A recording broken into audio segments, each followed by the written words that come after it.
This video is to get you thinking about some syntheses that you may not have been thinking about that are related to the reduction of acid derivatives. And so it's easy to see if you have an acid chloride, now you can make it from an acid. If you have an ester, you can make it from an acid.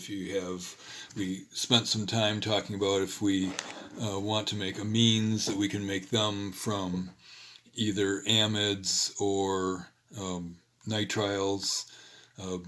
We talked about reducing carboxylic acid derivatives to either form an aldehyde or a or an alcohol. And most of these are fairly straightforward reactions. I should point out that you really need to be either making some flashcards or doing whatever you do to memorize the reagents. If you're going to make an aldehyde from an acid derivative, you can only make it from an ester and not from an anhydride or acid chloride, and you have to use diisobutyl aluminum hydride. So if you haven't already, make some flashcards or do some memorizing work there. A couple of the reactions that I want to point out, or a couple of the products that I want to point out that you don't necessarily think of coming from carboxylic acids or acid derivatives, are ketones, which we typically make by oxidizing secondary alcohols. So these ketones you could make by oxidizing secondary alcohols. But these methods of making ketones that are on this reduction of acid derivatives are actually very valuable because you're increasing chain length as you make the ketone. Previously, if we wanted to make a ketone, then we would just make it from alcohol by oxidizing it, and that wouldn't increase the chain length. So making ketones is one thing that we need to think about that's valuable using acid derivatives here, and also making tertiary alcohols. So let's make a ketone here. So if we have a ketone, let's put an alkyl chain on one end, on one side of it, and a benzene ring on the other side of it. So if you're looking at a ketone like this, you should think this could have come from a carboxylic acid derivative. And there's two acid derivatives that you can make a ketone from, one that's a little bit more obvious than the other. The more obvious one is that we can make it from an acid chloride. So this right here could have been an acid chloride, and then we could have added, if we're thinking backwards, we break this bond A, and this used to be an acid chloride here, and this used to be a cuprate. So let's make that from this original acid chloride, and then add the cuprate. In step number 1, we add the cuprate, which has two of the group that we're interested in adding. In this case, it's a benzene ring, copper lithium, and then in step number 2, H3O. Okay, so that is a little obvious because you can see that in the structure. The other method of making a ketone from an acid derivative is making it from the nitrile. And so if we start out here with the nitrile, this C double bond O used to be a CN triple bond. And remember, we can add the same cuprate to that.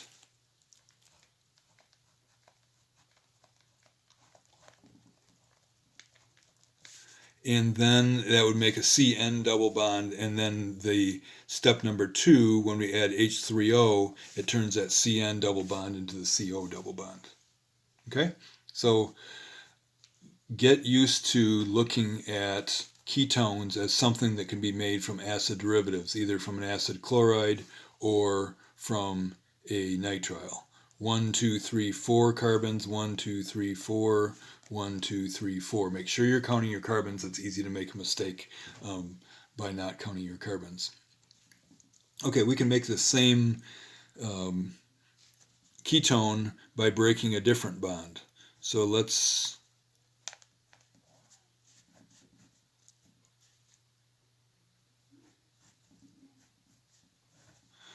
break the bond on the other side of the carbonyl. If so, this used to be an acid chloride here.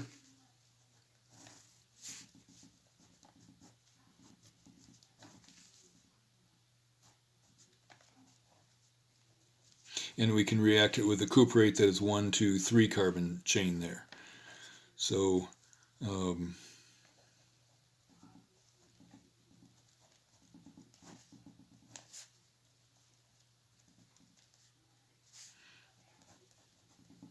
that, or we could say this used to be the nitrile, and so this is a CN triple bond there, and so if we draw that,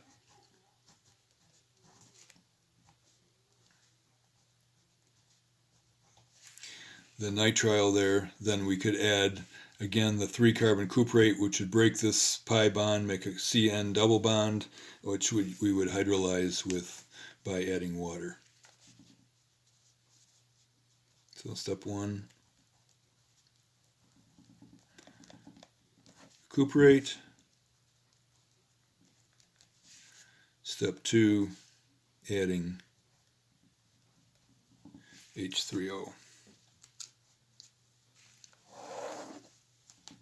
So again, nice way to form a new carbon-carbon bond, building a ketone, especially, well, I was going to say especially an unsymmetrical ketone, but it doesn't matter if it's symmetrical or unsymmetrical. Then the other thing that you might think about is if you wanted to make a tertiary alcohol, you could make the tertiary alcohol originally from some sort of an ester. And you can make a tertiary alcohol by this method if there's 2 alkyl groups that are the same. And so this ethyl group and this ethyl group are the same. And so if we had this original carbonyl right here, if that was an ester, you could add 2 moles of the Grignard to get this reaction to synthesize, forming 2 carbon-carbon bonds to synthesize this tertiary alcohol. So if we started out with a simple ester, doesn't matter what the leaving group is, but let's make it as simple as possible. Then if we add 1 mole of Grignard, it'll kick out the leaving group and there'll still be a carbonyl there. And if we add the 2nd mole of Grignard, then that breaks the pi bond and makes the alcohol. So in step number 1, we're adding 2 moles of, what Grignard are we adding? 1 2 carbon chain. So we're adding 2 moles of ethyl magnesium iodide or bromide or chloride, whatever, followed by H3O.